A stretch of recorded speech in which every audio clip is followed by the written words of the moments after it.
할렐루야. 사랑하는 성도님들, 이 시간은 흐르고 새 찬양 함께 배워보시면서 주님 전의 예배를 준비하도록 하겠습니다.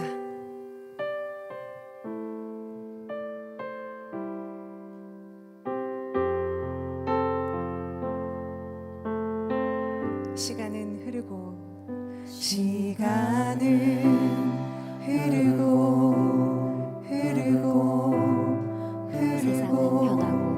세상은 변하고 모든 것 다 변해도 주님의 사랑은 그 사랑은 영원하네. 시간은 흐르고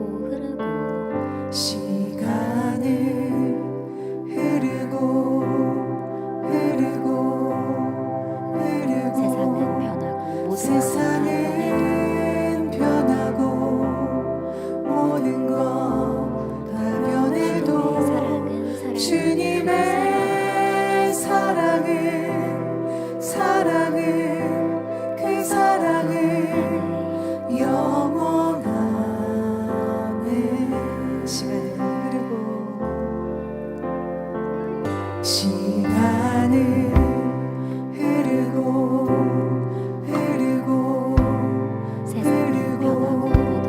세상은 변하고 모든 것 다 변해도 주님의 사랑은 그 사랑은 영원하네.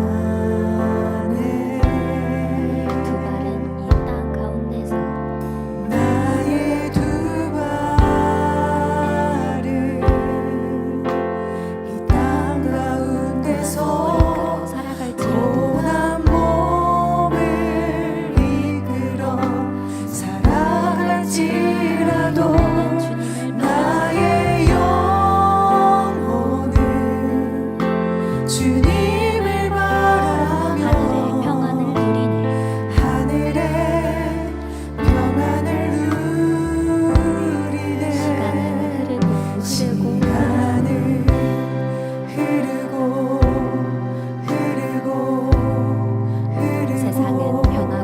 세상은 변하고 모든 것 다 변해도 주님의 사랑은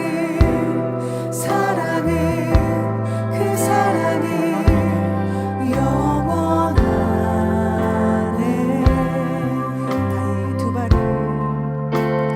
나의 두 발은 이 땅 가운데서 고난 몸을 이끌어 살아갈지라도 나의 영혼은 주님을 바라며 하늘의 평안을 나의 두 발은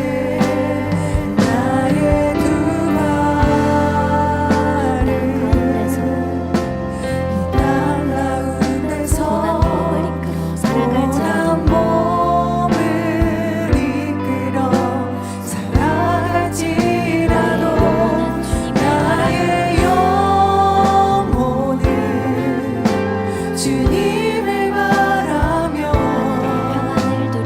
하늘의 평안을 누리네. 시간은 흐르고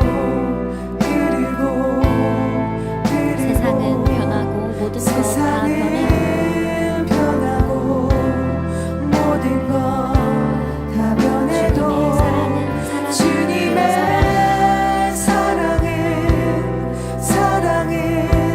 그 사랑은 영원하네. 영원하네.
영원하네.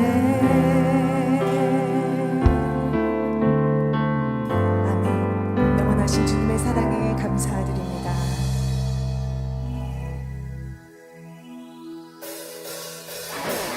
모든 것을 알 수 있네. 나의 힘 대신 능력의 주로 인해 Nothing is impossible. 강한 성 무너지고 눈 먼저 눈 뜨며 믿음 안에 살 때 Nothing is impossible. 불가능이 없으신 주님, 우리에게 늘 모든 것을 할 수 있는 힘과 능력을 주신 주님을 찬양드립니다. 보는 대로 살지 않고 보는 대로 살지 않고 느낀 대로 살지 않는 내 깊은 곳에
앞에서 배웠던 새 찬양 시간은 흐르고 다시 한번 찬양 드립니다.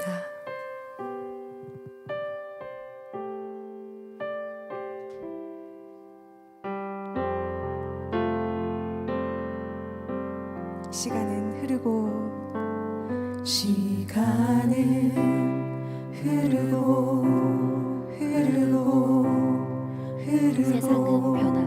세상은 변하고 모든 것 다 변해도 주님의 사랑은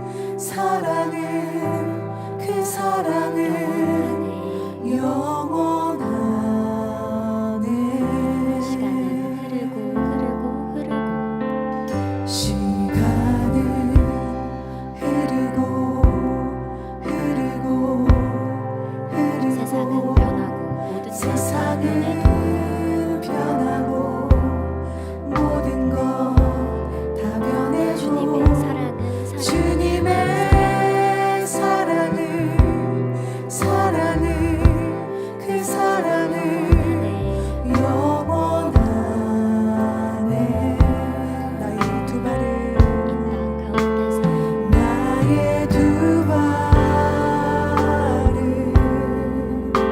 이 땅 가운데서 고난 몸을 이끌어 살아갈지라도 나의 영혼은 주님을 바라며 하늘의 평안을 누리네. 시간은 흐르고 세상은 변하고 모든 세상은 변하고 모든 것 다 변해도 주님의 사랑은 그 사랑은 영원하네. 영원하네.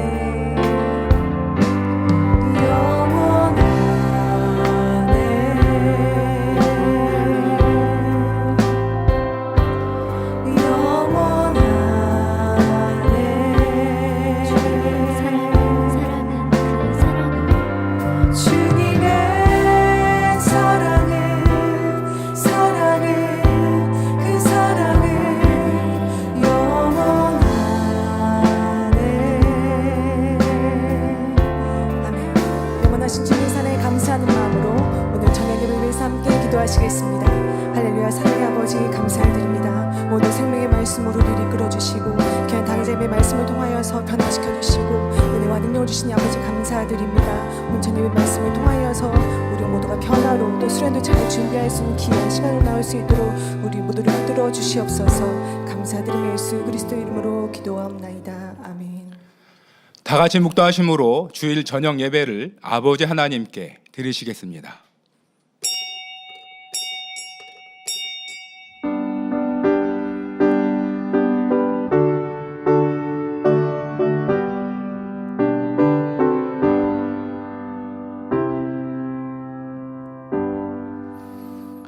오직 너희를 부르신 거룩한 자처럼 너희도 모든 행실에 거룩한 자가 되라. 찬송가 204장을 부르시겠습니다.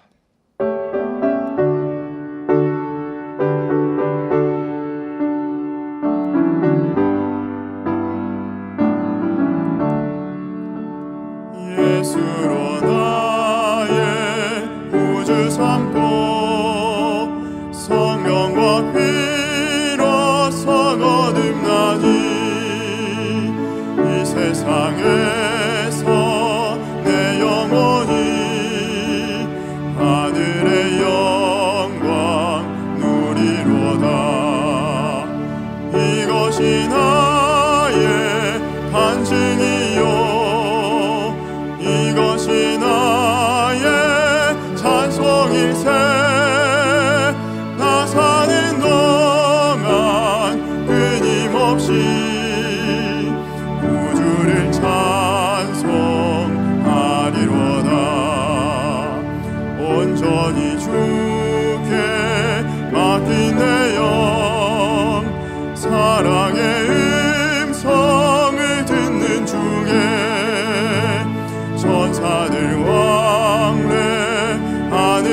축복과 하늘의 영광 보리로다.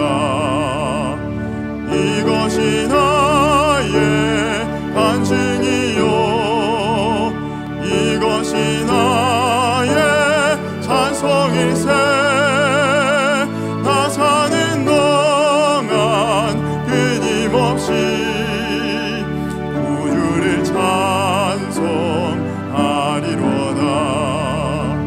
주 안에 기쁨 누림으로 마음의 풍랑이 잔잔하니 세상과 나는 간 곳 없고 구속한 주만 보이도다. 이것이 나의 간증이요 이것이 나의 찬송일세. 나 사는 동안 끊임없이 우주를 찬송하리로다.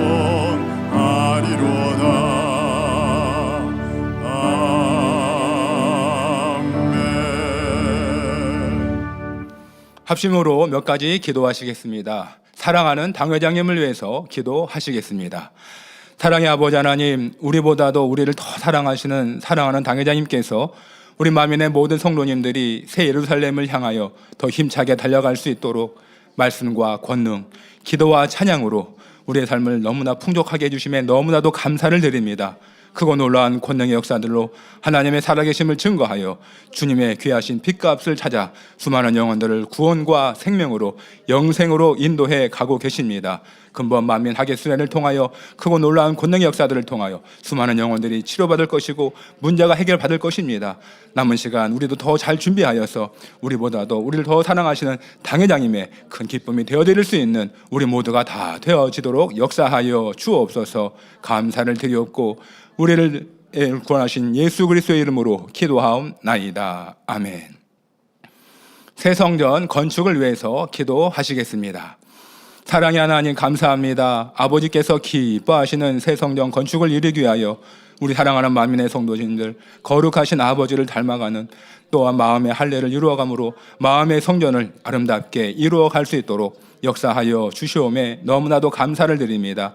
우리에게 지금 허락된 시간들을 통하여 성전을 사랑하고 사모하고 소중하게 여기는 귀한 마음을 갖게 하여 주시고 우리 변화된 만민의 성도님들이 새 성전 시대에 준비된 그릇들로 마음껏 영광 돌림 받을 수 있도록 축복하여 주옵소서. 법적인 인허가의 모든 과정들도 형통케 역사해 주옵시고 앞서 일하고 있는 모든 일꾼들에게도 하늘의 지혜와 능력을 더하여 주옵소서. 감사를 드리옵고 우리 주 예수 그리스도의 이름으로 기도하옵나이다. 아멘. 말씀을 증거해 주실 당회장님과 말씀에 은혜 받기 위해 기도하신 후 예배를 위해서 아동주일학교 지도교사이신 정영임 전도사님께서 대표로 기도해 주시겠습니다. 사랑의 하나님 감사합니다.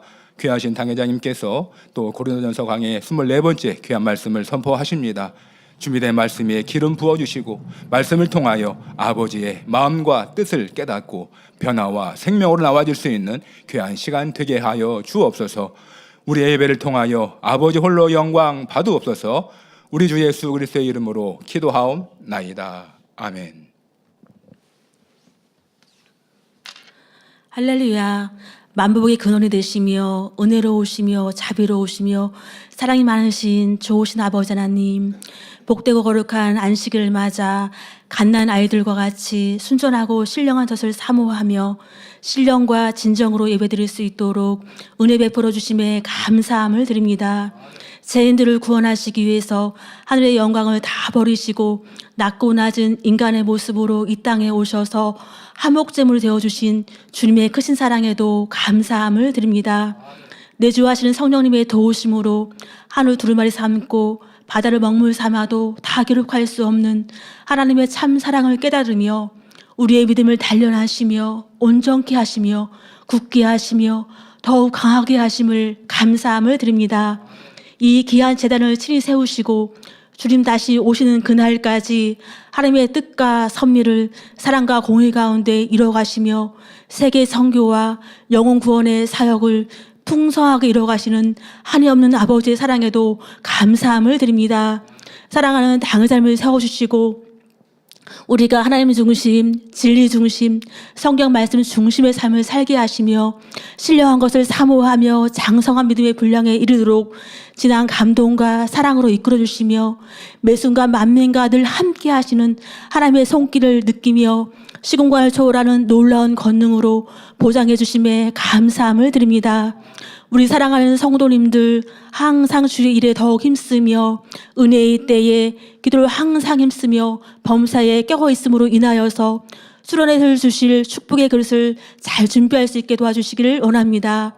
이 시간 고린도전서 강해의 귀한 말씀을 증거하시는 사랑하는 당회장님 성령의 감동하심을 들어 주옵시며 갑절의 영감으로 함께하여 주옵시며 귀한 말씀을 통하여서 하늘의 능력과 지혜를 얻을 수 있는 귀한 시간 되어지게 도와주시기를 원합니다. 사회 보시는 박강현 목사님 감동의 사회로 함께하여 주옵시며 특성으로 영광을 돌리는 윤건은 형제의 마음의 찬양을 기뻐 흠양해 주시기를 원합니다. 예배를 위해서 수고하는 모든 일꾼들 한량없는 은혜를 더하여 주옵시며 GCN 방송과 인터넷으로 함께 예배드리는 모든 성도님들과 시청자들에게도 본당과 동일한 은혜로 함께하여 주시옵소서. 감사드리며 우리 주 예수 그리스도 이름 기도하옵나이다. 아멘.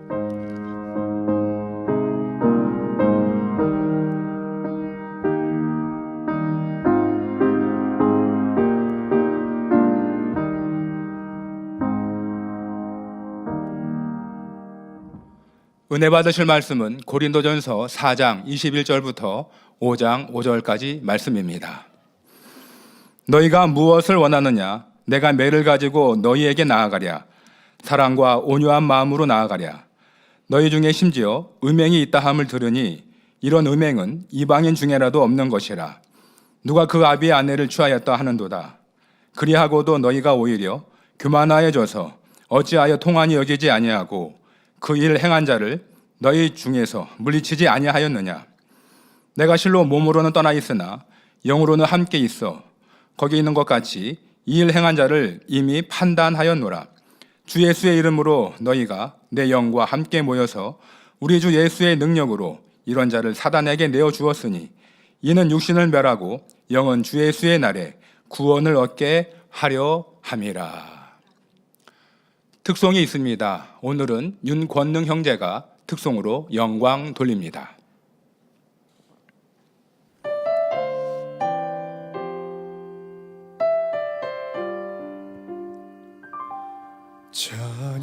찬양할 수밖에 없어요.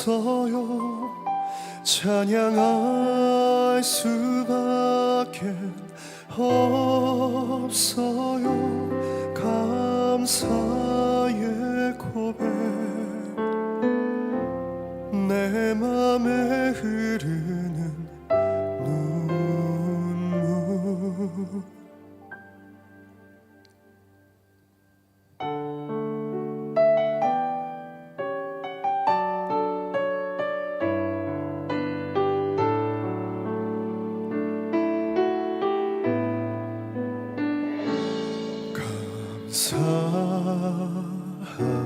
감사하며 찬양 드려요. 그 크신 아버지 사랑 찬양을 올려드려요.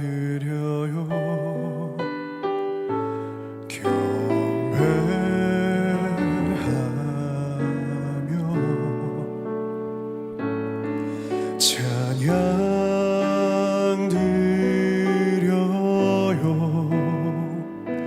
그 크신 주님의 사랑 찬양을 올려드려요. 찬양할 수밖에 찬양할 수밖에 없어요. 날 사랑해 주신 아버지 뜻 안에서 찬양할 수밖에 없어요. 찬양할 수밖에 없어요. 감사의 고백 내 맘에 흐르는 눈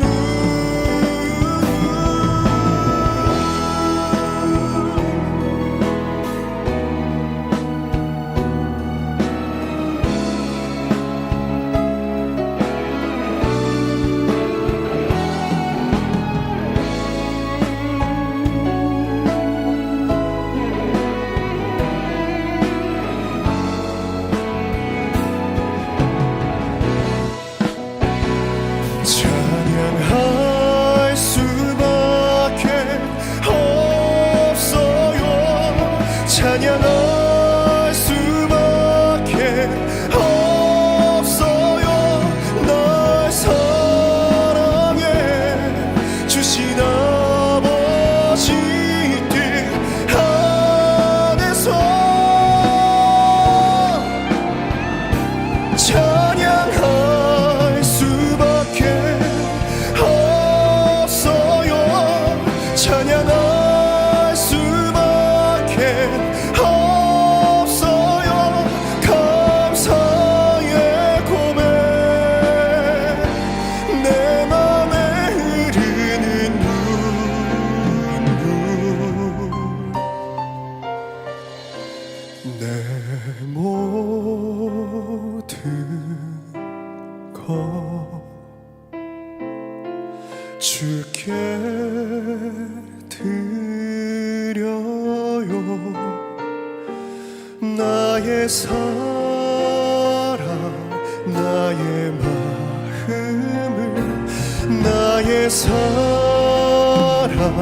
나의 마음을 주님께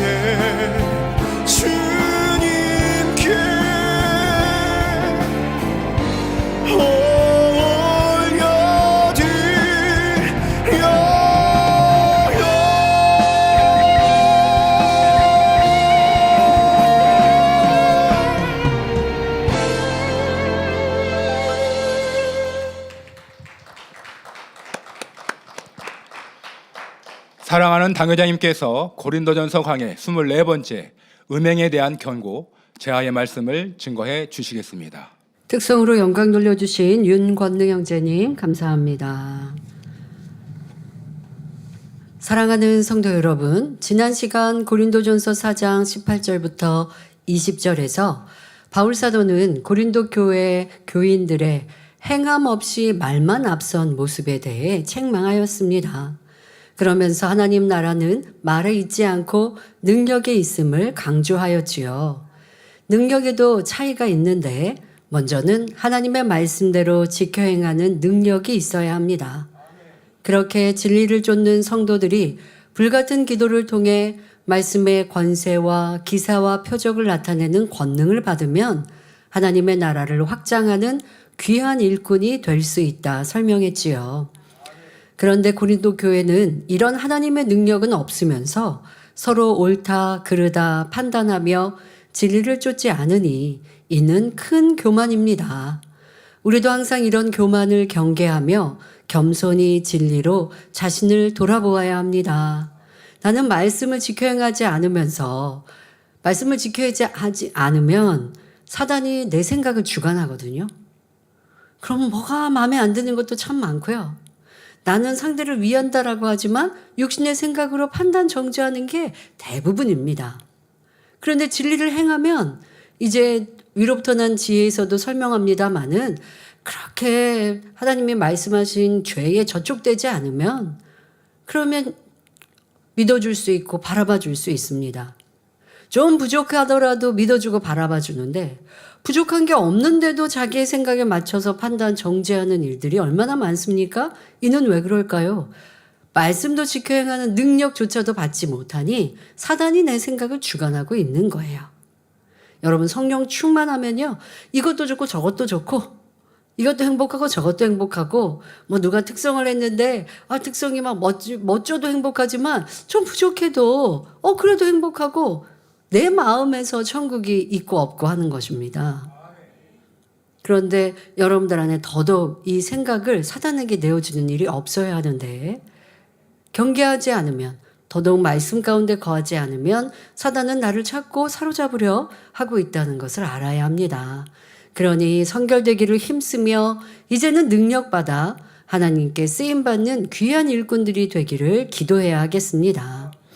지난 시간 고린도 교회 교인들의 교만을 지적한 사도 바울은 이어서 말씀합니다. 고린도전서 4장 21절에 너희가 무엇을 원하느냐? 내가 매를 가지고 너희에게 나아가랴. 사랑과 온유한 마음으로 나아가랴 말씀합니다. 여기에서 매란 실제로 때리는 매를 의미하는 것이 아니라 징계나 꾸짖음을 의미합니다.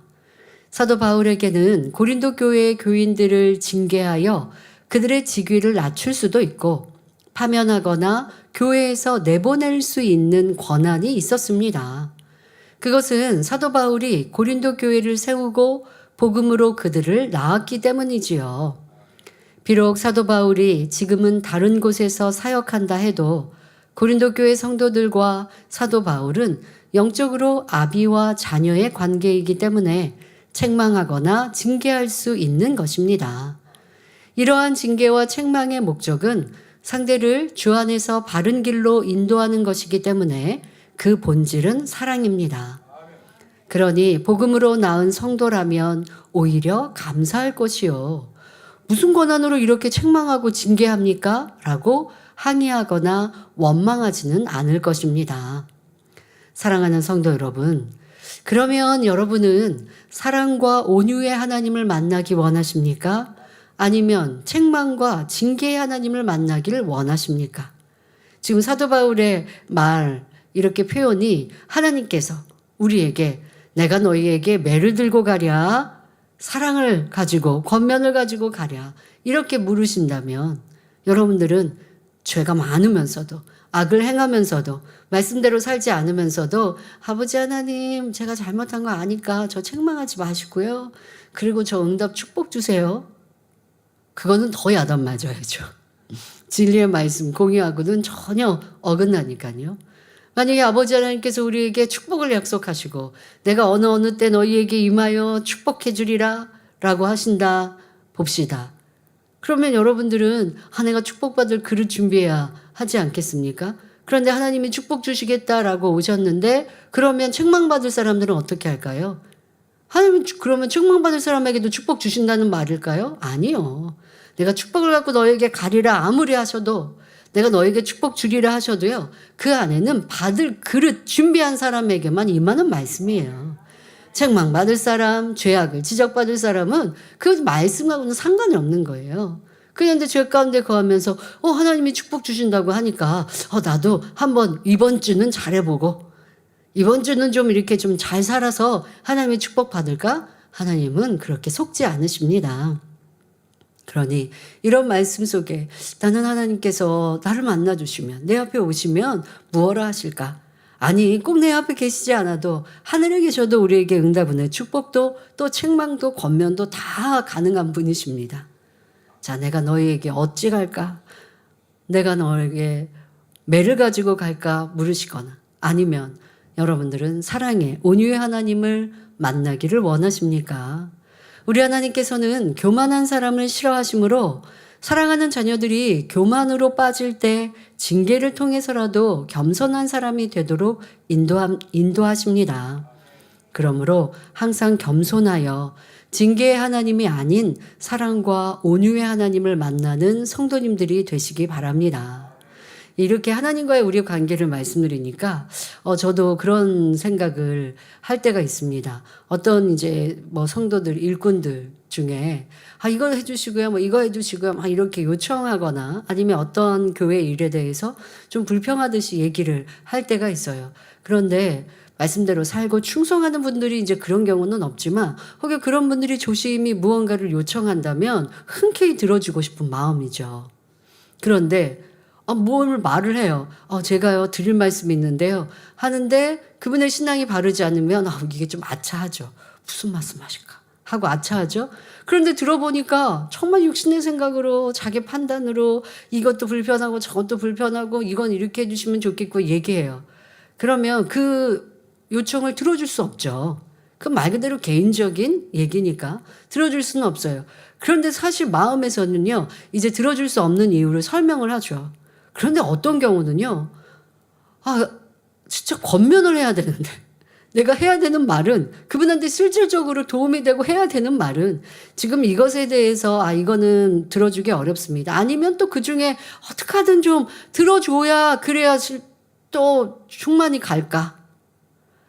이게 내가 불평하고 내가 원망하면서 말을 냈는데 안 들어주면요 되게 불편해요. 그러니까 최대한 어떻게든 맞춰주고 싶어요. 그 뜻이 진리 아니어도 최대한 맞춰주려고 이렇게도 살피고 저렇게도 어디까지 들어줄 수 있을까. 그래서 만약에 얘기한 것에서 그럼 5가지는 들어줄 수 있고 5가지는 안 되겠습니다.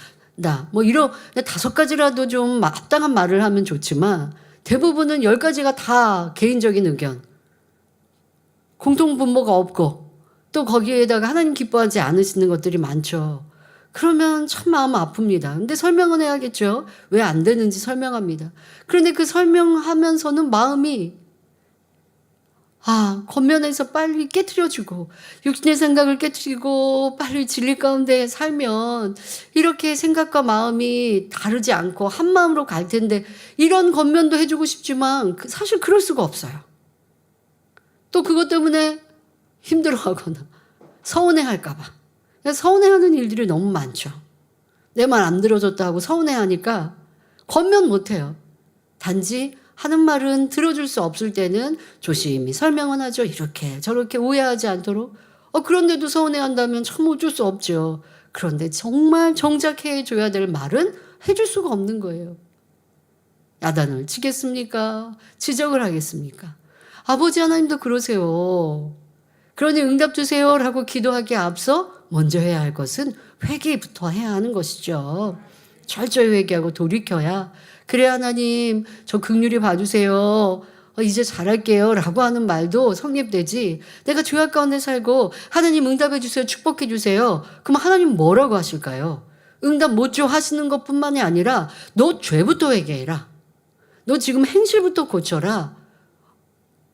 그냥 가만히 있었으면 그래서 세상 말이 있잖아요. 가만히 있었으면 중간쯤 갔을 텐데 도리어 더 야단 맞는다라는 말이 있는데 그렇다고 해서 하나님께 여러분들 구하지 말라는 거 아닙니다.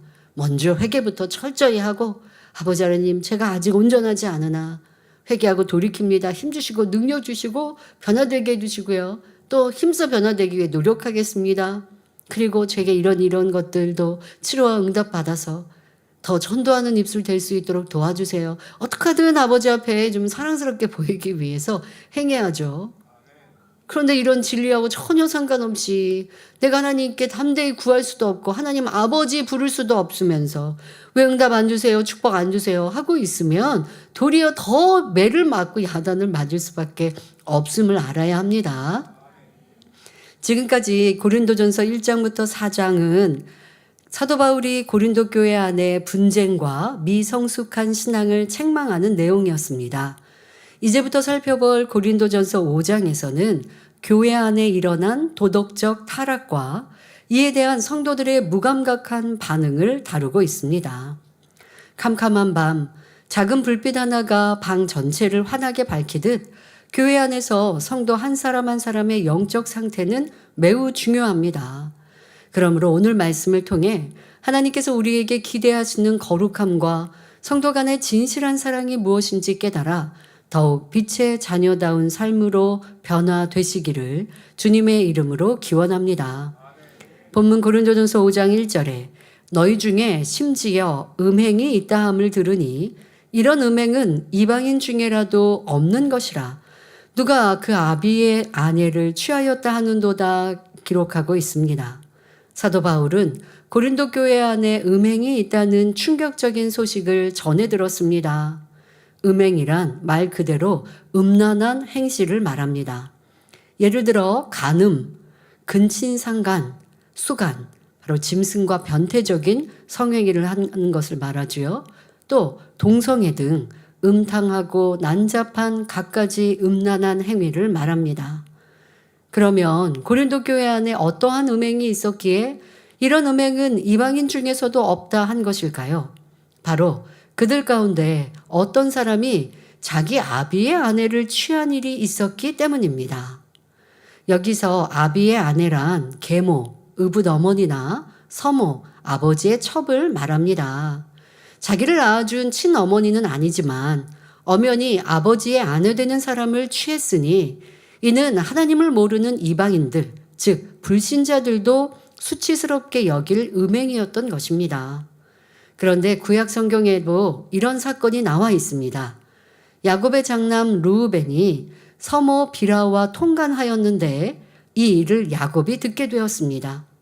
이 사건으로 인해 야곱은 임종하기 전에 12아들에게 유언을 남길 때 장남인 르우벤에게는 다음과 같이 말합니다.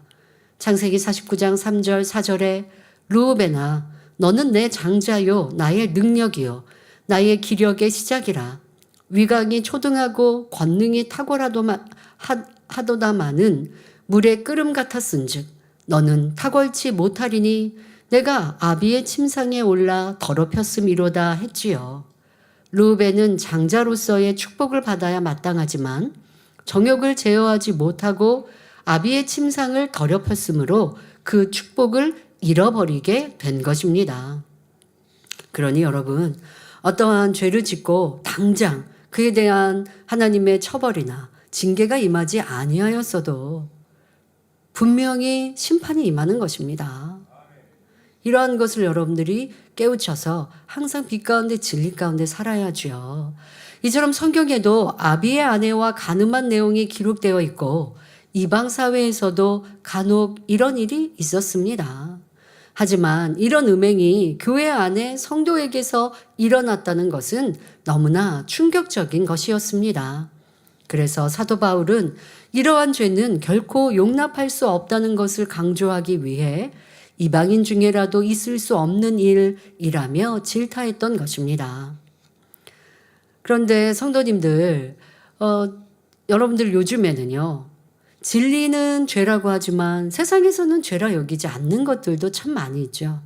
진리에서는 간음이라 하지만 세상에서는 간음이라 여기지 않고 죄라 여기지 아니하는 이러한 일들도 많이 있어요.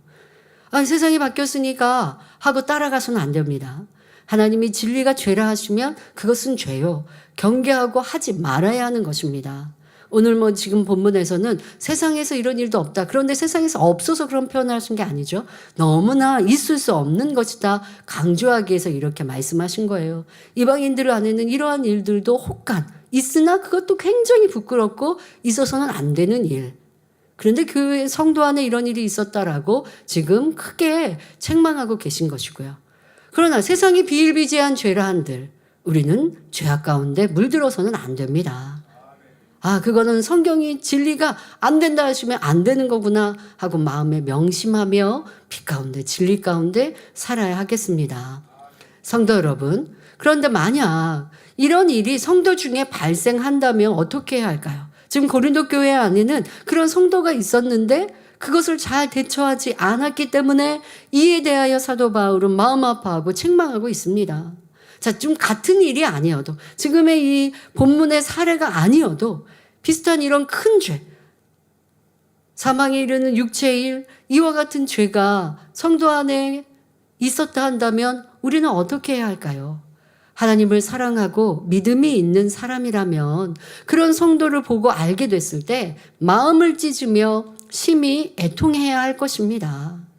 하나님 그 영혼을 긍휼히 여겨주시고 이 일로 하나님의 영광을 가린 우리 교회를 용서해 주세요 하며 금식하고 기도할 것입니다. 그러나 고린도 교회 교인들은 이런 심각한 죄를 보고도 애통하지 않았고 자신과는 무관한 일처럼 생각하여 방치했습니다. 하나님의 영광을 크게 가렸음에도 불구하고 강 건너 불구경하듯이 너는 너고 나는 나야 하는 태도를 보였던 것입니다. 나는 죄 짓지 않았는데 나는 그것과 상관없는데 저 사람이 그랬지 이렇게 여겼다는 것입니다. 그러니 바울은 이 점을 단호하게 지적하며 다음과 같이 말합니다. 고린도전서 5장 2절에 그리하고도 너희가 오히려 교만하여져서 어찌하여 통하니, 바로 통하니란 가슴 아프게 한탄하는 것을 말합니다. 통하니 여기지 아니하고 그 일 행한 자를 너희 중에서 물리치지 아니하였느냐 말합니다. 즉 여러분 가운데 이런 음행의 사실이 있음을 알고도 여러분은 오히려 교만해져 있습니다. 가슴을 치며 애통하며 회개해야 할 일인데 왜 슬퍼하지 않고 그런 사람을 쫓아내지 않은 것입니까? 라고 묻고 있습니다. 바울은 고린도 교회 교인들이 음행을 보고도 통탄하지 않고 무관심하며 방치하는 것은 바로 그들의 교만 때문이라 말하고 있습니다. 우리가 보통 보면 그냥 사랑이 없어서라고 표현을 하거나 쉽게 무관심하니까 라고 할 텐데 여기서는 교만했다라고 말씀하고 있습니다. 자, 그러면 잠시 교만에 대해서 살펴보겠습니다. 사전에서 정해야 하는 교만은 스스로 잘난 체하고 겸손하지 않고 뽐내어 방자함을 뜻합니다. 이는 겉으로 드러나는 육적인 교만으로 우리가 신앙생활을 해나가면서 진리를 배우면 비교적 쉽게 발견하여 버릴 수 있습니다. 성령을 받고 하나님 말씀을 들어 아는 사람이라면 노골적으로 잘난 체하거나 거만한 행동을 하지는 않지요. 반면 영적인 교만은 스스로 발견하기도 어렵고 버리는 것도 쉽지 않습니다.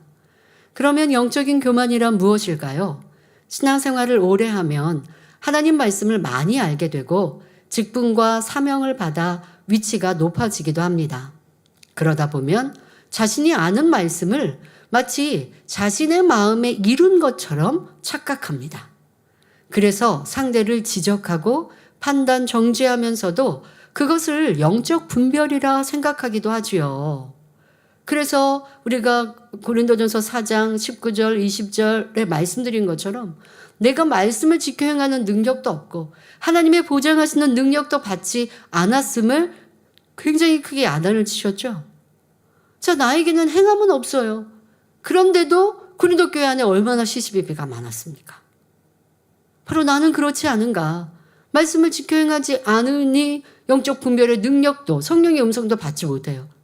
그러면서 내 입은 거칠고 분별한다 하고 하나 그것은 판단이고 정죄요. 믿음 없는 모습이니 하나님이 싫어하실 수밖에 없고 그로 인하여서 내 지금 가정이 내 영혼이 내 육체가 병들고 문제가 생기는 것인데 그것을 깨닫지도 못해요. 그냥 내 감정대로 내 기분대로 말해요. 저건 이렇게 해야 된다. 이렇게 해야 된다. 왜 저렇게 하지? 이렇게 판단 정죄 수근거려요. 근데 이게 죄가 아닙니까? 죄죠. 죄인데 죄라고 느끼지도 못하고 그렇게 행합니다. 죄에 죄를 계속 쌓아가니 하나님께 기도해도 응답받을 수 없고 그러다 보면 어려움은 내 가까이에 다가오게 됩니다. 이와 같은 것을 깨달으시길 바랍니다. 자, 그렇다면 본문에서 음행을 보고도 무관심하고 방치하는 것을 교만이라 말씀하는 이유는 무엇일까요? 여러분이 처음 주님을 영접하고 성령 충만했던 때를 생각해 보시기 바랍니다. 그때는 마음이 놀라울 정도로 겸손해져서 누구를 만나든지 감사하며 함께 은혜를 나누고 싶어 합니다. 설령 누가 듣기 싫은 소리를 해도 이해하려고 하며 모든 사람이 사랑스럽게 느껴지지요. 하나님을 만나는 체험을 통해 성령 충만하니 진리와 함께 기뻐합니다. 반대로 하나님의 영광을 가리는 일을 보게 되면 매우 슬퍼하며 애통해야 합니다. 그러나 점점 신앙의 연륜이 쌓여가면서 어느 정도 믿음의 반석에 섰다고 생각했을 때는 어떻습니까? 이만하면 내가 남보다 낫다. 기도도 많이 하고 말씀도 많이 아니까 다른 사람보다 영적으로 높다라고 생각하게 됩니다. 이처럼 교만해진 상태에서는 자신이 죄를 지어도 무감각해져서 애통이 여기는 마음이 생기지도 않고 성령께서 탄식하셔도 깨닫지를 못합니다. 여기서 죄를 지었다고 하니까 꼭 육체일만이 아닙니다. 도리어 육체일은 행함으로 보였으니까. 근데 그 육체일마저도 내가 짜증나게 확인했으면서 저 사람이 너무 악해서 어쩔 수 없었어. 이렇게 변명하지만 더더욱 육신의 일, 마음이 불편하고 답답하고 저 사람의 단점이 보이고 자 이런 마음이 내 안에 있어요. 그런데도 나는 깨어 기도하고 충성하고 있어요. 열심히 심고 있어요. 모이게 힘쓰고 있어요. 또 칭찬받는 일들도 있어요. 그러니 교만하여져서 내 마음에서 벌어지는 육신의 일들을 육신의 생각을 죄다 악이다 깨닫지 못하더라는 것입니다. 이게 바로 영적인 교만함입니다. 또 누군가 하나님의 영광을 가리거나 죄를 지어도 자기와는 상관없는 남의 일로만 생각하므로 슬퍼하거나 염려하지 않고 오히려 비방하거나 방관합니다. 첫사랑으로 뜨거울 때는 누가 잘못을 해요. 그러면 어떡해요? 어떡하지? 저 사람 어려움 당하면 어떡하지? 그러면 안 되는데. 근데 나는 아직 이 사명이 좀 낮으니까 내가 어떻게 권면할 위치도 안 돼. 그런데 내 마음은 너무 안타까운 거예요. 그러면 어떻게 해요? 지도교사님, 교구장님께. 교구장님, 저분이 만약에 뭐 조장이고 구역장님. 조장님, 구역장님이 예비 시간에 졸아요. 어떻게 해요? 좀 권면해 주세요. 사랑으로 하는 거, 사랑으로. 사랑의 마음이 있으니까 그렇게 정말 빨리 고쳤으면 좋겠는데 이런 마음으로 주의 종님께 얘기할 수 있는 거예요. 이런 안타까운 마음, 정말 어린아이 같은 마음으로 자기의 죄도 경계하고 누군가 내가 사랑하니까 너무나 사랑하는 사람들이니까 빨리 깨어지기를 원하고 변화되기를 원하고 함께 충만하게 가길 원하는 마음. 그런데 여기에서도 또 자칫 교만해지면 그렇게 말을 하지만 그게 영 불편하고 싫은 마음. 사랑이 없으면 똑같이 권면하는 것 같아도 똑같이 윗분에게 이거 좀 우리 고칠 수 있도록 말씀해 주세요 라고 하는 것 같아도 싫은 마음, 내가 지적하면 저 사람이 싫어하니까 그냥 나는 좀 화평이라고 하는 명분 안에 그런데 저 사람 고쳤으면 좋겠어. 사랑 없는 마음으로 지적하고자 하는 마음 윗분을 통해서 해줬으면 좋겠어요. 근데 안 해주면 그것도 내 마음이 불편해져. 이거는 또 교만함. 비슷한 상황 같지만 그 마음과 생각이 달라요. 이것을 여러분들이 정확히 볼 수 있어야 합니다. 그런데 더더욱 내가 신앙의 연륜이 깊어지면 내가 뭐 권면해봤자 듣지도 않고 사회만 나빠지고 괜히 나 오해하니까 말지. 사랑해서 그런 것이 아니라 화평하기 위해서 그런 것이 아니라 교만해져서 그렇다는 거예요. 상대도 사랑하지 않으니 상대의 죄에 대해서 권면해주고 싶지 않고 그냥 내가 뭐 권면해서 듣기 싫은 말 뭐 하려고 들어. 이미 판단하고 있어요. 내가 저 사람 권면하면 저 사람은 듣기 싫은 말 할 사람이야. 내 권면 안 들을 사람이야. 그리고 내 나름대로의 생각, 그냥 화평이 중요하지. 그리고 그 사람은 알아서 뭐 말씀 듣는데 알아서 하겠지. 어떤 분들은 내가 권면을 하면 좋을 텐데 내가 권면하지 않고 죄 앞에서도 그래요. 당의자님 말씀이 있으니까 이제 변화되겠죠. 되게 좋은 말 같이 들리는데 좋은 말이 아니에요. 이번 학예 수련회는 그분도 분명 변화되겠죠? 여러분 마음을 한번 살펴보세요. 나도 권면할 건 해줘야 되고 사랑으로 해야 하는데 그런 말은 하지 않아요. 그리고 말은 참 이상하게 그래도 만민의 재단에 신앙생활 하는데 언젠가는 변화되겠죠? 이거 믿어주는 것도 아니고 사랑도 없는 거예요. 그렇다고 지적하고 권면하는 것이 옳다라는 것만은 아닙니다. 지적하고 권면하는 데도 다 방법이 있음을. 선과 사랑은 어떠한 방법으로 나와야 되는 것을 다 진리 안에 말씀드렸어요. 이것이 잘 어울려져야죠. 근데 권면하지 않았다 해요. 사랑이 있고 화평이 이루어진 것이 아니라는 것. 분명히 상대에 있는 죄악이 분명 보이거든요. 그런데 그냥 상관하지 않는 모습, 무관심한 것, 이것을 지금 교만함이요. 그만큼 내가 높아진 것이라고 말씀하고 있는 것입니다. 교만하지 않으면 자신의 죄에 무감각하지 않을 뿐 아니라 교회 일이나 형제의 일도 모두 내 일처럼 생각하게 됩니다. 형제가 죄를 지으면 마치 자기가 죄를 지은 것처럼 애통해하며 마음을 찢는 심정이 되지요. 더구나 하나님의 영광을 가리는 일을 본다면 그 애통함이 심히도 깊고 클 수밖에 없습니다. 성도 여러분, 여러분은 누군가 하나님의 영광을 가리거나 교회 안에 어떤 어려움이 있을 때 어떤 마음이 드시나요? 누군가 진리 안에 살지 못해 영적으로 파리해져 가거나 아니면 여러분 자신이 진리 안에 살지 못하고 죄를 지었을 때 통한이 여기는 마음이 있으신지요? 여러분이 겸손하고 성령 충만할 때는 이러한 일에 크게 탄식했을 것입니다. 우리가 믿음이 성장할수록 더욱 그러한 마음이 되어야 하는데 오히려 이제는 그러한 마음이 들지 않는다면 이는 교만해져 있다는 증거임을 알아야 합니다. 전에는 작은 것에도 내가 잘못하면 민망히 여기고 회개했는데 이제 어느 정도 시간이 지나니까 작은 것도 그냥 대충 여기게 되고, 사실 저도 교회적인 연단의 때를 지나면서 육체의 일에 대해 사망에 이르는 육체의 일에 대해 죄에 대해서 또 경계하고 지적하고 하는 것이 쉽지만은 않다 여겨졌습니다. 성도님들이 이것을 들을까? 받을까? 싫다 하지 않을까? 아유, 당신보다 잘하세요 하지는 않을까? 그러니까 이게 점점 말씀에 있는 거를 전하지만 그것 또한도 어떤 성도님들의 어떤 마음이고 생각일까? 이렇게 됐습니다. 하지만 시간이 지나면서 그 마음이 내가 사랑함이 없는 것이구나. 영혼들을 사랑한다면 거기에 그 안에는 판단하는 이가 있든 그 말이 듣기 싫은 이가 있어도 전하여서 진리 가운데를 인도하는 것이 목자의 역할이지, 설교자의 역할이지. 요 정도 들으면 좀 신앙생활 잘할 것 같고, 이만큼까지 지적하면 나를 싫어하고 미워하고 아니면 이 신앙생활 하는 거 싫다고 하지 않을까?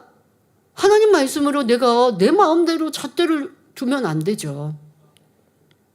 그러나 받을 수 개인적으로 상담을 하거나 한다면 그의 믿음에 따라 권면은 달라지겠지만 설교 안에서 하나님의 말씀은 그 말씀 그대로 또한 성령의 감동으로 더더욱 죄에 대해서는 엄히 지적하고 권면해야 하는데 들을까? 안 들을까?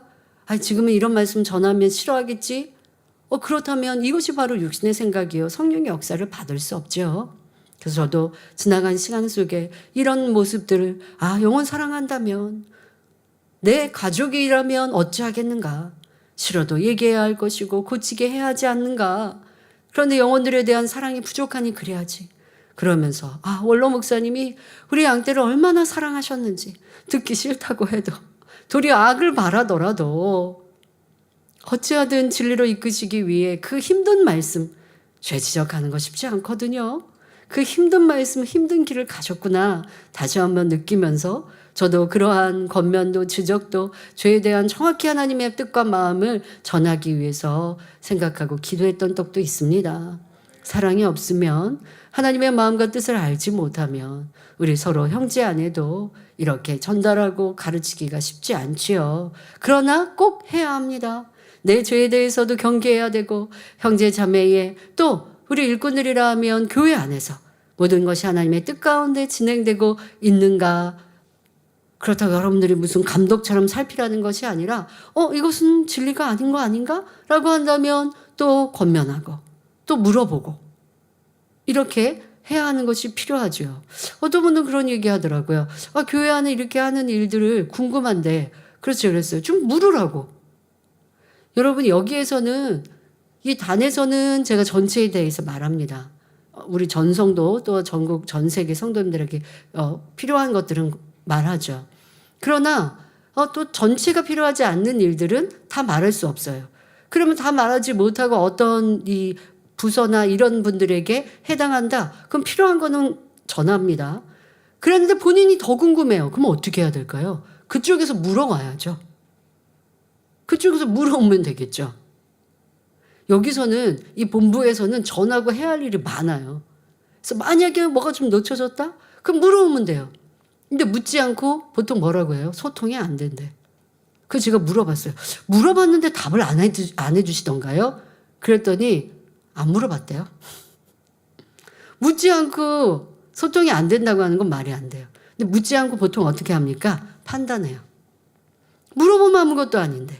물어봐서 확인하거나 질문을 하면 정답을 들으면 너무 시원할 텐데 그렇지 않고 불편하고 또 혼자 판단해서 속 끓이고 있으면 얼마나 어리석은 일입니까? 그리고 여러분들이 교회를 볼 때에 이거는 이렇게 하는 게 하나님의 뜻인가요? 라고 궁금하면 기획실 비서팀을 통해 물어보세요. 물어보면 답변을 해드리죠. 답변을 해드리면 여러분 생각에 맞춰서 저 답은 아닌 것 같은데 그러실 거면 질문 좀 하시는 이유가 없겠고, 답을 얻기를 원하시면 질문하면 답은 진리 안에 드립니다. 그리고 여러분들의 의견이 옳으면 정말 감사한 일이죠. 그렇게 해 주셔야죠. 그래야 교회가 하나님의 기뻐하신 뜻 가운데 가는 것이죠. 저도 당회장으로 이 사명을 감당하지만 교회 어떻게 모든 작은 일까지 다 알 수 있겠습니까? 모르는 일들 많죠. 때로는 어떤 일꾼들이 강하게 하는가, 나는 그렇게 말하지 않았는데 전달하면서 내 뜻과 하나님의 뜻과 반대됐는가? 아니면 내 이름을 팔고 무슨 일이 진행되는가? 모르는 일이 많아요. 그런데 여러분들 어떤 일을 들을 때, 이거 당회장님 이렇게 하셨을까? 그럼 물어보면 돼요. 확인하면. 저도 예전에 그랬거든요. 저도 예전에 목자님 계실 때도 내가 아는 목자님과 그 말씀에서 전달되는 게 좀 다르면 여쭤보면 되거든요. 아니면 직접 여쭙지 못해도 또 비서실을 통해서 묻거나 주변에 아는 사람을 통해서 물으면 그러면 그게 아니었구나 라는 걸 확인하죠. 그렇게 몇 차례가 되면요. 그 다음은 내가 아는 진리대로 분별해서 일하면 틀려본 적이 없는 것이죠. 그러나 교회를 위한다 하는데 여러분들의 육신의 생각, 개인적인 의견들은 삼가시길 바랍니다. 우리가 내 자신, 형제를 위해서 항상 어떤 마음을 가져야 하는지 성경은 말씀하십니다.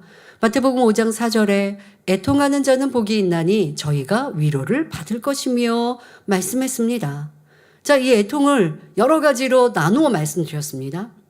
이 애통하는 자의 복에 대해서 팔복 설명할 때 그냥 애통하니까 슬퍼한다 이게 아니고, 자, 먼저 하는 애통은 내 죄 때문에 애통하는 거예요.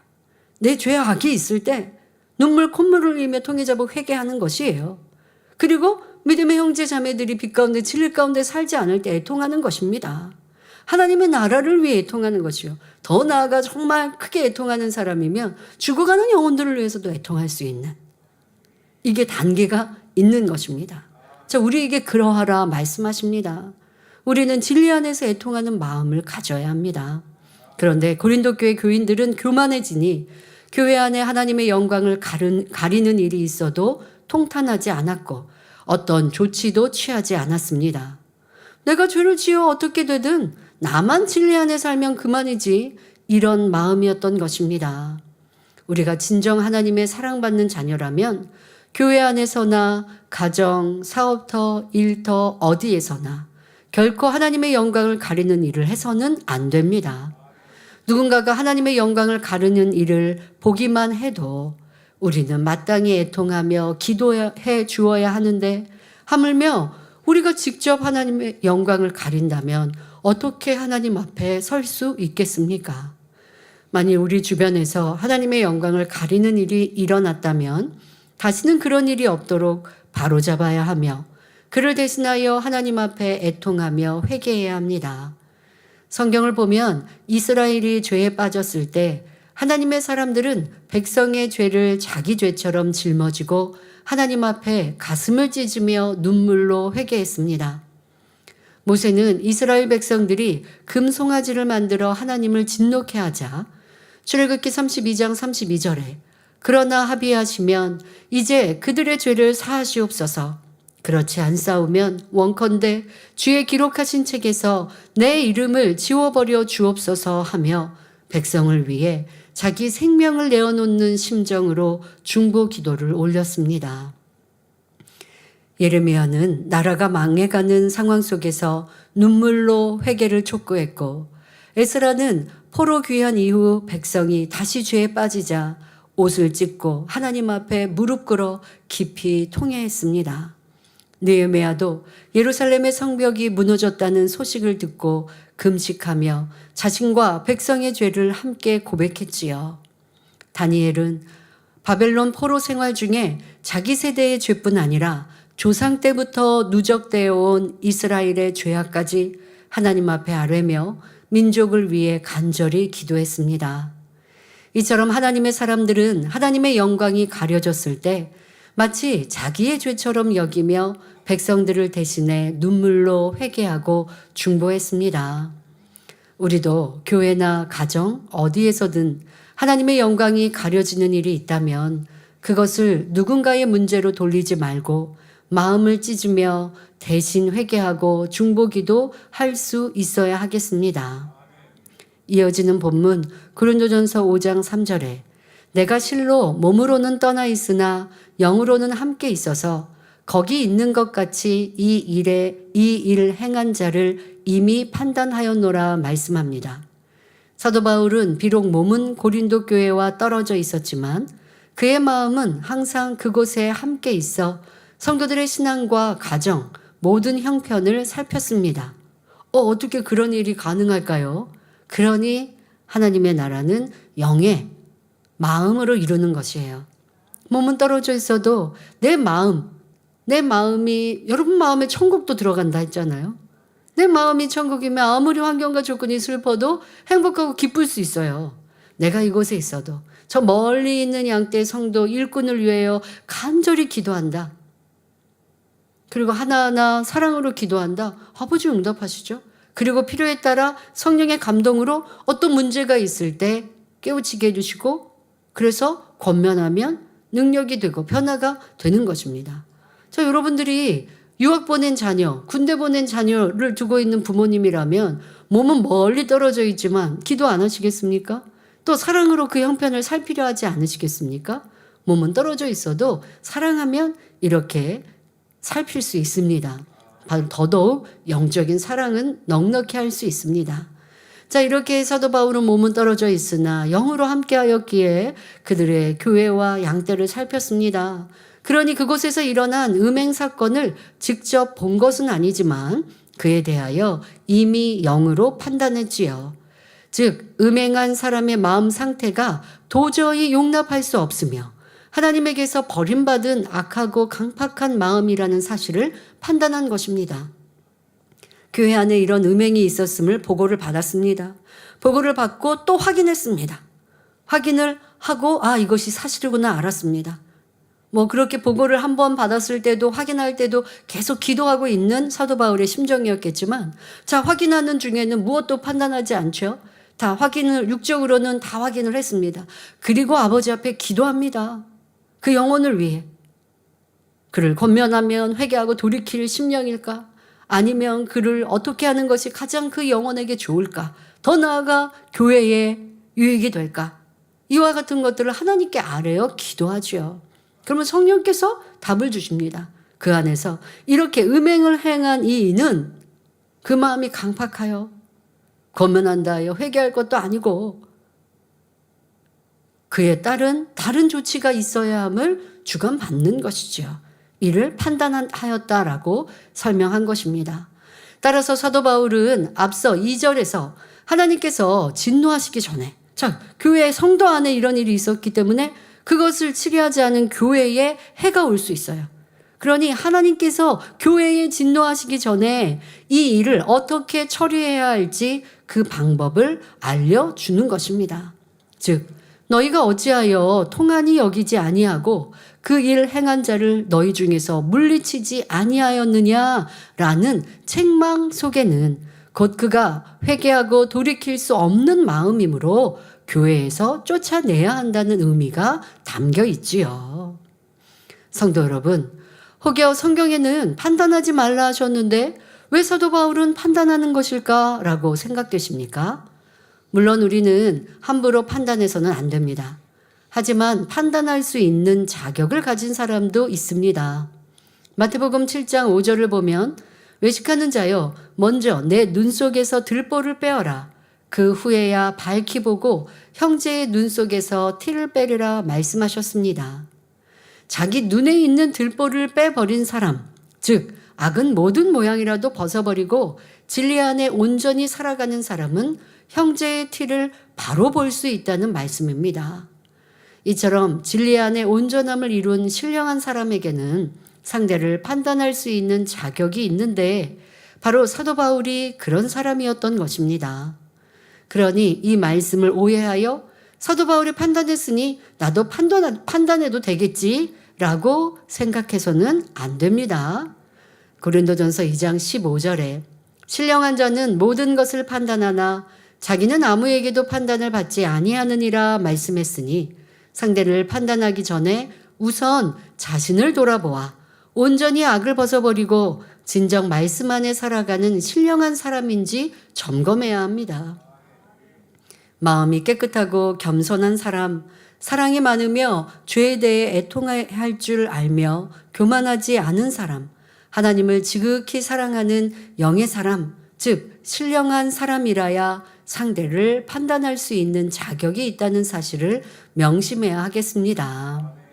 이렇게 누가 판단할 수 있다. 그리고 판단할 때도 어떻게 진리 안에 해야 한다라는 것은 욥기 강의에도 많이 말씀을 드려서 언급하지 않습니다. 판단할 자격이 있다 해서 또 함부로 판단하지 않는 이런 사람이야말로 정말 판단할 자격이 있는 거예요. 그런데 내 입술로 나는 판단할 자격이 있어. 말씀에도 진리 안에 살아가면 판단할 수 있다고 했잖아.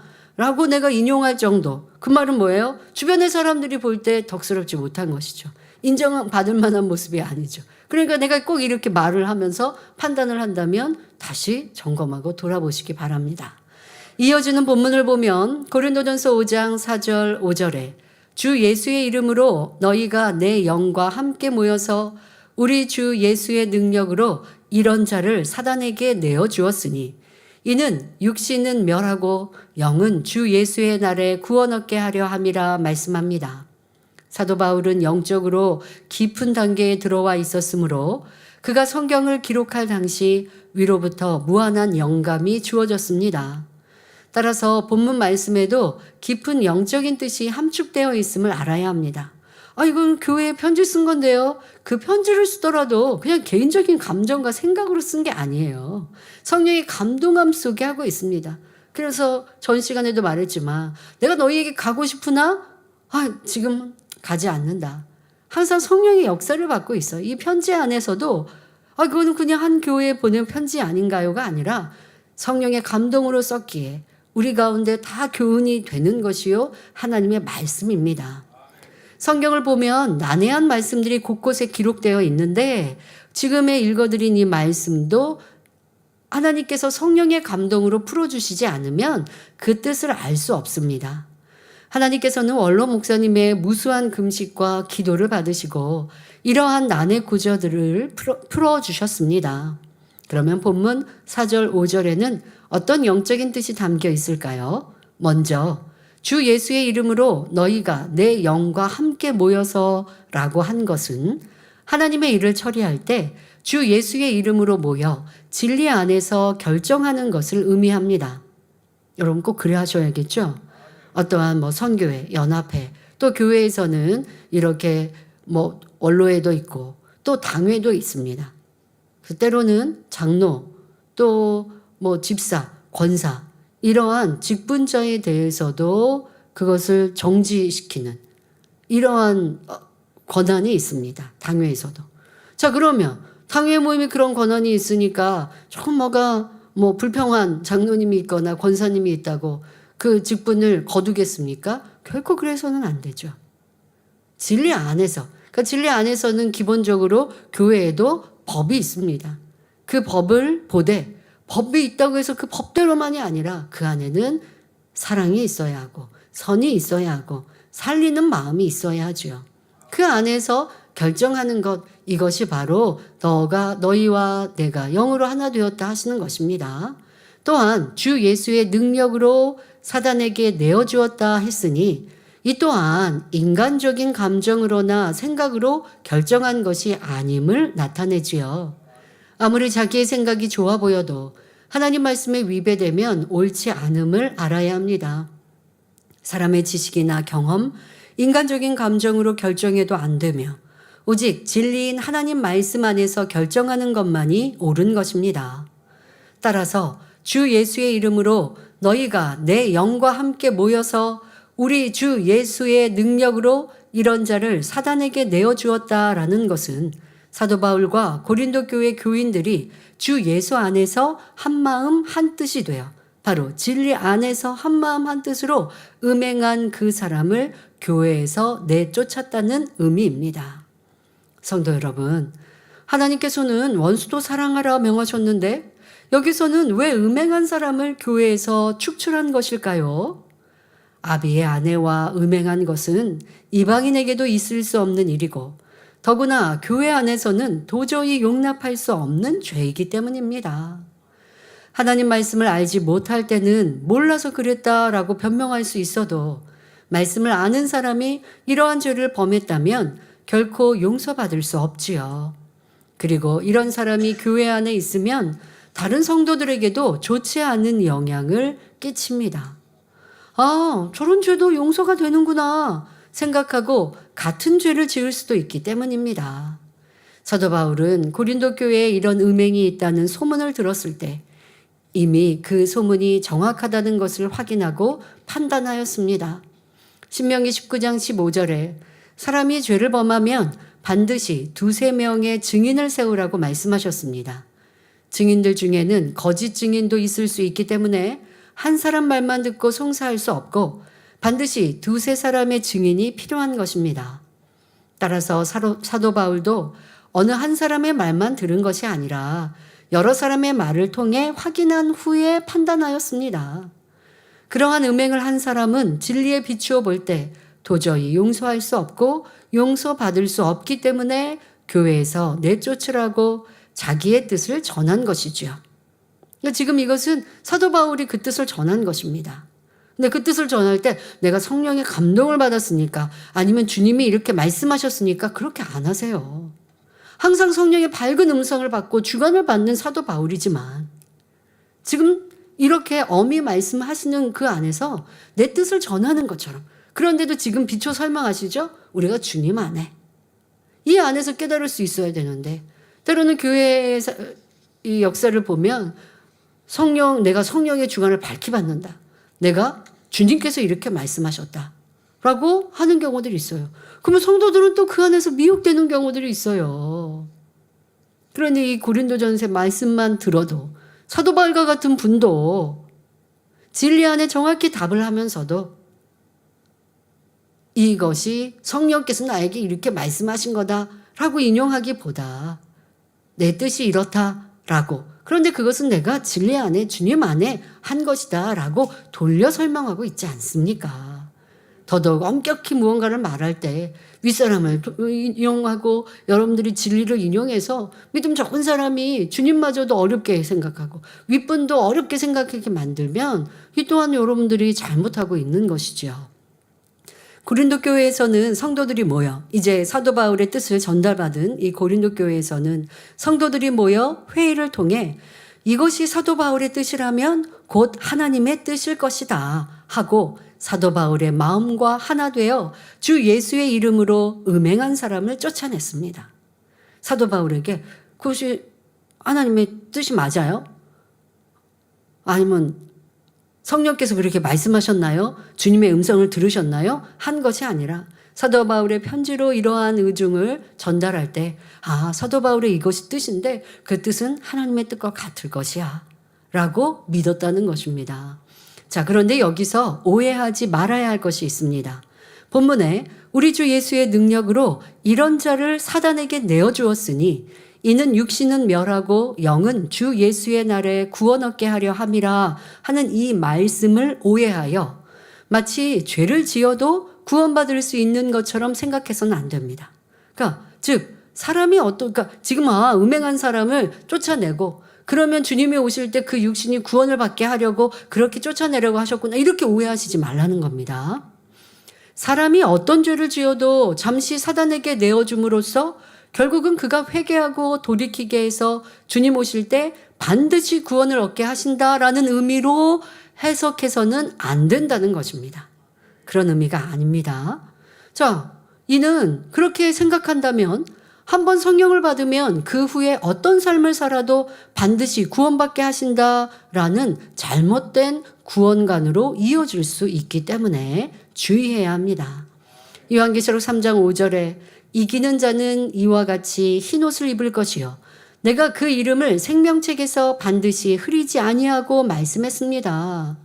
이기는 자는 그 이름을 생명책에서 흐리지 않는다고 하셨으니 반대로 이기지 못하면 지면 곧 죄를 지으면 생명책에서 이름이 흐려질 수 있는 것입니다. 또한 데살로니가전서 5장 19절에 성령을 소멸치 말라 하신 말씀을 통해 성령이 소멸될 수 있음을 알려주셨지요. 그리고 성경을 보면 사함받을 수 있는 죄가 있는가 하면 사함받지 못하는 죄가 있음을 알 수 있습니다. 마태복음 12장 31절 32절에서는 성령을 회방하거나 거역하는 죄는 사하심을 얻지 못한다 말씀하셨고 히브리서 6장 4절부터 6절에 한 번 비침을 얻고 하늘의 은사를 맛보고 성령에 참여한 바 되고 하나님의 선한 말씀과 내세의 능력을 맛보고 타락한 자들은 다시 새롭게 하여 회개케 할 수 없다 말씀하셨습니다. 또 히브리서 10장 26절에 우리가 진리를 아는 지식을 받은 후 짐짓 죄를 범한 즉 다시 속죄하는 제사가 없다고 말씀하셨지요. 이처럼 하나님께서 회개의 영을 주시지 않으므로 죄사함을 받지 못해 구원에 이를 수 없는 죄도 있는 것입니다. 따라서 이러한 말씀들을 바로 양식 삼아 오해하는 일이 없어야 합니다. 자, 그렇다면 이런 자를 사단에게 내어주었으니 이는 육신은 멸하고 영은 주 예수의 날에 구원 얻게 하려 함이라 하신 이 말씀에는 어떤 의미가 담겨 있을까요? 첫째는 이런 사람을 내쳐서라도 교회 안에 죄가 번져나가지 않게 엄히 경계하라는 말씀입니다. 범죄한 사람을 교회가 단호히 내어버림으로써 교회 전체가 죄에 물들지 않게 하라는 것이지요. 이와 동시에 범죄한 당사자도 자신의 죄를 깊이 깨닫고 회개할 기회를 얻게 하려는 목적도 있습니다. 여러분, 죄를 지었는데 경계도 없고 지적도 없고 책망도 없고 라고 한다면 스스로 죄에 대해서 조금 민망히 여겼다가 그 다음에는 그냥 문제 없네? 이렇게 되는 거예요. 그러니 그를 처음에는 경계도 하고 죄에 따라서 지금의 이것은 아니 죄에 따라서 경계하고 권면하고 그랬는데도 죄 그 사망에 이르는 육체의 일이 버리지 않고 계속하여 진다면 이렇게 내쳐서까지라도 그러면 어떻게 돼요? 이는 이제 얼마나 심각해지겠습니까? 그로 인하여서라도 죄에 대해서 끊을 수 있다면 그것이 복이지요. 그런데 본문의 이러한 사례 같은 경우는 앞서 말씀드렸듯이 사실상 회개하고 구원에 이르는 일은 쉽지 않습니다. 그러나 그를 사단에게 내어주면 죄의 보응으로 이런저런 시험환란을 당하게 될 것이고 혹 이를 통해 철저히 자신의 죄를 깨닫고 회개에 이를 수도 있습니다. 교회에서 내치면 그 다음에 교회에서 떠나면 평안하고 좋을까요? 사단이 금방 올무잡기도 하고 그 조금 가지고 있었던 그 양심마저도 이젠 사라져요. 그러면 더 죄 지을 건데요. 그렇게 해서 내가 도리어 죄악 가운데 깊이 빠져도 그로 인하여 회개할 수 있는 기회. 이러면 안 되구나. 죄 지으면 분명 시험환란이 더 오죠. 근데 작은 시험환란으로는 회개할 수 없는 그 강팍한 마음이라면 때로는 큰 시험을 통해서라도 회개하면 그거는 복인 거예요. 시험 안 만나고 연한 안 당하고 그리고 바로 살면 좋겠죠. 그러면은 좋습니다. 그런데 작은 시험에도 깨어나지 않는데 어떡해요? 그러니까 열재앙이 있었던 것이죠. 처음부터 하나님께서 장자의 재앙을 내리신 게 아니라 작은 재앙부터 점점점 키워가신 건 회개의 기회를 주시는 거예요. 그런데도 회개하지 않으면 이제는 사망인 것이죠. 지금 그런 바로 끝까지 간 경우를 설명한 거예요. 아무나 교회에서 내치고 막 사명 뺏고 그러라는 거 아닙니다. 권면하고 기다려주고 기도해주고 충분히 그리하고 그런데 있을 수 없는 사망이 이르는 죄에 대해 경계하고 권면했는데도 회개하고 돌이키지 않고 그리고 나는 세상은 이런데요. 저 사람도 그랬는데요. 나는 회개하고 돌이키지도 않으면서 더 악을 바란다면 그럴 때는 그를 도리어 사단에 내어주면 그 강팍한 심령이 깨어지든 아니면 내가 심히 공고하면서라도 회개하든 기회가 없는 기회를 도리어 가질 수도 있는 것입니다. 결국 이것이 철저한 회개로 연결되어질 수 있습니다. 그러니까 이런 일들은요, 철저한 회개가 없이는 결코 구원받을 수 없다는 말입니다.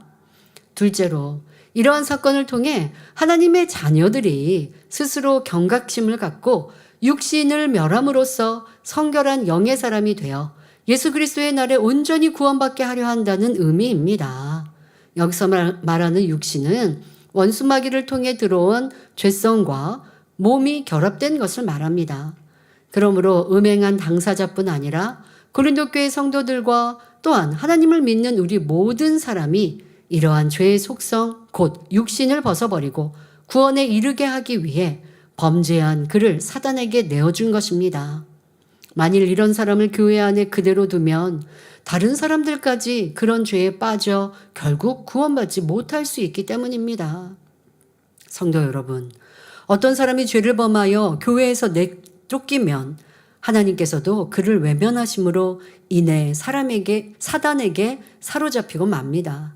그 교회에서 내치지 않았어도 스스로 죄를 짓고 회개하지도 않고 도리어 원망하면서 교회를 떠났어요. 아유, 사단이 옳다구나, 너는 내 밥이다 하죠. 그래서 교회 떠나고 신앙 믿음 다 까먹는 경우 얼마나 많습니까? 성도님들 그럴 때 놀라세요. 아니, 교회에서는 일꾼이었는데 교회 나가더니 얼마 안 돼서 이렇게 저렇게 막 변했어. 이게 모습을 봐도 세상 사람과 다를 바 없고 세상 사람들이 하는 거 그대로 해. 이렇게 하고 놀라시는데 놀랄 게 없어요. 진리 밖에, 이 빛의 밖에 있으면요, 사단이 그냥 두지 않거든요. 마태복음 18장 18절에 무엇이든지 너희가 땅에서 매면 하늘에서도 매일 것이요 무엇이든지 땅에서 풀면 하늘에서도 풀리리라 말씀하신 대로 이루어집니다. 그러나 여기서 주의할 점은 교회에서 누군가를 쫓아냈다고 해서 무조건 그가 하나님께 버림받는 것은 아니라는 사실입니다. 만일 어떤 사람이 죄를 지었으나 그 죄가 사망에 이르는 죄도 아니고 또 그가 충분히 회개하고 돌이킬 수 있는 중심이라고 합시다. 그런데도 교회에서 인간적인 불편한 감정이나 잘못된 판단으로 그를 축출해 버렸다면 하나님께서 그를 향해 나는 너를 모른다라고 외면하시지는 않습니다. 하나님께서는 우리가 죄를 지었다 해도 회개하면 70번씩 7번이라도 용서한다고 약속하셨으며 동이 서에서 먼 것 같이 그 죄가를 우리에게서 멀리 옮긴다고 말씀하셨습니다. 그러므로 죄를 지은 사람이라도 회개하려는 중심이 있다면 교회는 그를 이해하고 용서하며 회복을 위해 기도해 주어야 합니다.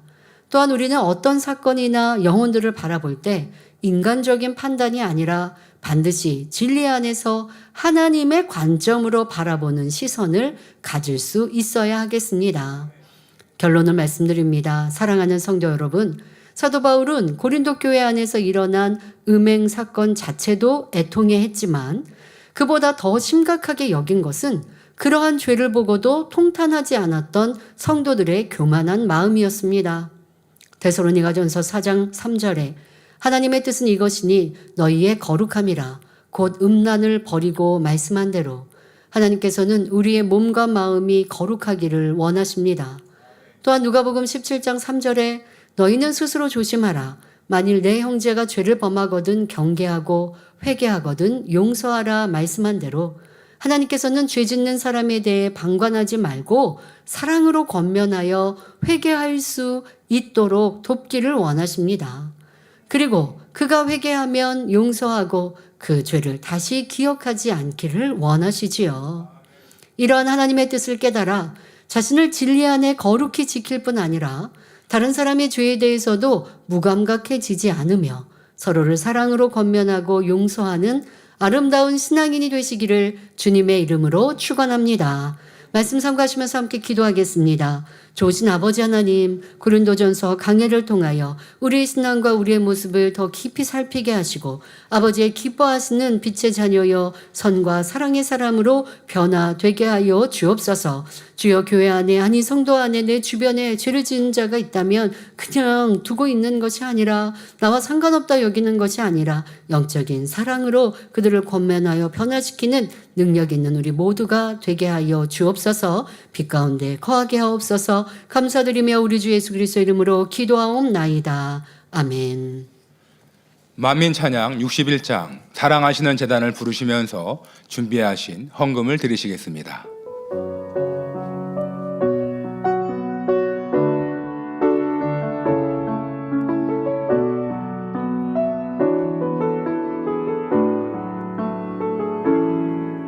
믿음 안에서 세우신 제단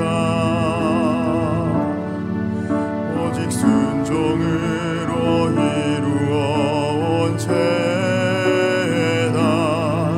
아버지의 사랑 가운데 열매 맺혀온 제단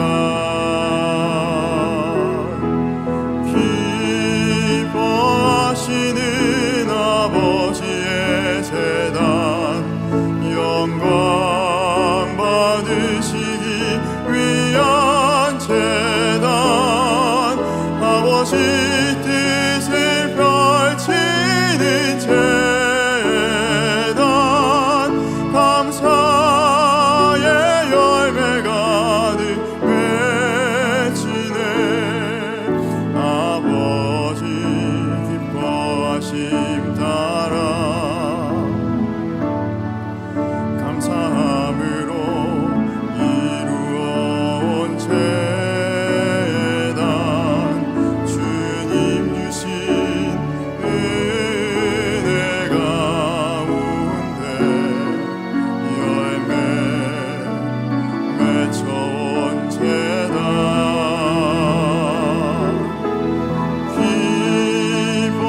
기뻐하시는 아버지의 제단 영광 받으시기 위한 제단 아버지 뜻을 펼치는 제단 감사의 열매 가득 맺히네 전국 서만 가득한 제단 말씀과 권능으로 이루어 온 제단 성령의 불 같은 권능으로 열매 맺혀온 제단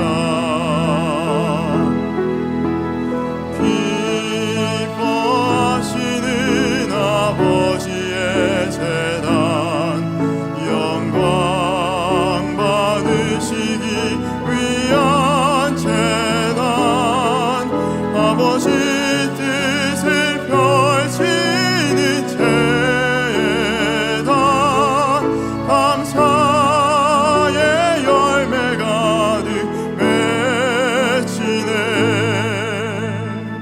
18교구 47세 김이화 집사님 간증입니다.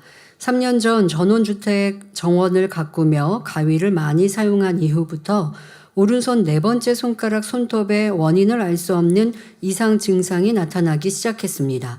처음에는 손톱 위쪽이 콕콕 쑤시는 듯 하더니 붉은 염증과 함께 통증이 생겼고 손톱은 U자형으로 깊이 고리파인 채 자라났습니다. 네. 그렇게 이게 한 번이 아니라 계속 저 형태로 손톱이 자라났다는 겁니다. 손톱이 살에는 물집이 계속 생겼다가 터지기를 반복했습니다. 설거지를 할 때면 물집이 터져 쓰라렸고 가위질도 마음대로 하기 어려웠습니다. 손끝에 힘이 들어가지 않아 키우는 강아지 털을 훑어내는 것조차 힘들고 아플 정도였습니다. 누군가와 손이 부딪히거나 악수를 할 때도 통증이 심해 미리 양해를 구해야 했으며 네일샵 관리사들조차 제 손을 보며 괜찮은지 조심스럽게 물어볼 정도였습니다. 한편 저는 20대부터 관절염으로 손가락 관절이 변형되는 아픔도 있었습니다. 하지만 하나님께서는 수련회를 비롯한 여러 집회를 통해 조금씩 치료해 주셨고 통증 없이 일상을 살아갈 수 있도록 늘 붙들어 주셨습니다. 그 은혜를 체험했기에 올해 3월 27일 치유집회에서는 이 손톱 증상도 반드시 치료받을 수 있다는 믿음을 가지고 당회장님의 기도를 받았습니다.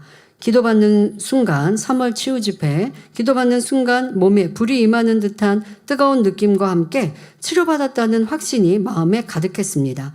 집회가 끝난 뒤 손가락을 세심하게 살피던 중 얼마 지나지 않아 놀라운 변화를 발견했습니다. 3년 넘게 반복되던 물집이 마치 스카치 테이프가 떨어지는 듯 말끔히 사라졌고 그 후 3달이 넘도록 단 한 번도 다시 생기지 않았습니다. 3달이 넘도록은 이제 간증을 하실 때가 3달이 넘도록. 손가락의 통증도 완전히 사라졌으며 깊은 U자형으로 파여 굴곡지게 자라나던 손톱도 이제는 매끄럽게 건강하게 자라나고 있습니다. 3년 만에 손톱이 정상으로 회복된 것입니다. 할렐루야. 치료해 주신 아버지 하나님께 모든 감사와 영광을 올려드립니다. 드린 예물 위해 기도하겠습니다. 아버지 하나님 10의 1조 드립니다. 감사예물, 생일감사예물, 여러모로 감사예물 드립니다. 구제, 선교, 찬조로, 성전건축원금, GCN 방송, 선교헌금으로 드립니다. 작정했던 예물도 드립니다. 친히 안수하여 누르고 흔들어 넘치도록 축복하시며 마음의 소원 간구와 기도에 응답해 주시길 원합니다. 가정일터 사업터를 지켜주시고 축복해 주셔서 더욱 11조가 불어나며 감사의 조건이 넘치는 축복 주옵소서. 행한 대로 심은 대로 30배, 60배, 100배 이상으로 축복해 주시길 원합니다. 주여 감사합니다. 우리 주 예수 그리스도의 이름으로 기도하옵나이다. 아멘. 세교를 환영하는 시간을 갖겠습니다. 등록하신 분들의 이름을 불러드릴 때에 자리에서 일어나 주시면 당회장님께서 기도해 주시고 우리 모두 환영하겠습니다. 황미경 전도사님께서 인도해 주신 최용학 성도님, 정원양 성도님께서 인도해 주신 최영성 성도님, 김소담 권사님께서 인도해 주신 김안나 성도님, 송기주 집사님께서 인도해 주신 김옥순 성도님, 정원양 이 성도님이 작년에 등록하셨죠? 작년에 등록하셨나요? 그랬는데 치료받고 건강해지셔서 전도 열심히 하셔서 거의 매주 연초에도 매주 전도자 이름이 불리셨거든요. 근데 몇 주 안 불리는 거예요. 그래서 제가 궁금해서 대교구장님께 여쭤봤거든요. 그런데 행복한 얘기를 들었습니다. 이분이 전에는 여기 불면증에 또 뭐 관절염인가도 있고 하셨어요. 많이 심하게 고통이 있으셨죠. 근데 치료받고 나서 담대히 이제 전도하시니까 매일매일 나가서 거의 전도를 하시다시피 하신 거예요. 그런데 이제는 건강해지셔서 취직을 하셔서 또 근데 이분이 복싱 선수였다네요. 실력이 꽤 있는 복싱 선수셨대요. 그래서 지금은 직장 생활하시냐고 매일 전도를 못 가서 그렇게 세교 전도를 못 하셨다고 얘기를 들어서 아이고 전과 같은 상황 아닌 거 충분히 이해했고 괜찮다고. 전처럼 매일매일 못 나가시고 그러다 보니 전도에 그런 숫자나 이름이 매일 못 불리셔도 충분히 이해했다고 제가 전해드리라고 했습니다. 얼마나 감사합니까? 치료받아서 이제는 정상적으로 취직하시고 또 일할 수 있고 또 축복받아 가시니 참 감사하죠. 그런데 또 오늘 또 전도 이름이 나와서 감사합니다. 기도하겠습니다. 좋으신 아버지 하나님, 하나님의 자녀들 몸된 재단에 등록했습니다. 이 시간 하늘나라에도 만민주한교회 양떼로 인쳐 주옵시며 영혼이 잘된 같이 범사가 잘되며 영육간에 강건하게 축복해 주옵소서. 믿음의 반석 위에 세워주시길 원합니다. 이 세상을 이길 수 있는 힘과 은혜와 능력과 충만함을 더해주시고 주님을 간절히 찾고 만나고 체험하며 영광 돌려나가는 아들 딸들 되게 축복해 주옵소서. 주님 사랑하고 사랑받는 아들 딸들로 주님 나라까지 인도해 주시길 원합니다. 주여 감사합니다. 우리 주 예수 그리스도의 이름으로 기도하옵나이다. 아멘. 주님의 이름으로 환영합니다. 주기도 문하심으로 주일 저녁 예배를 마치겠습니다. 하늘에 계신 우리 아버지여, 이름이 거룩히 여김을 받으시오며 나라에 임하옵시며 뜻이 하늘에서 이룬 것 같이 땅에서도 이루어지이다. 오늘날 우리에게 일용할 양식을 주옵시고 우리가 우리에게 죄 지은 자를 사하여 준 것 같이 우리 죄를 사하여 주옵시고 우리를 시험에 들게 하지 마옵시고 다만 악에서 구하옵소서. 나라와 권세와 영광의 아버지께 영원히 있사옵나이다. 아멘.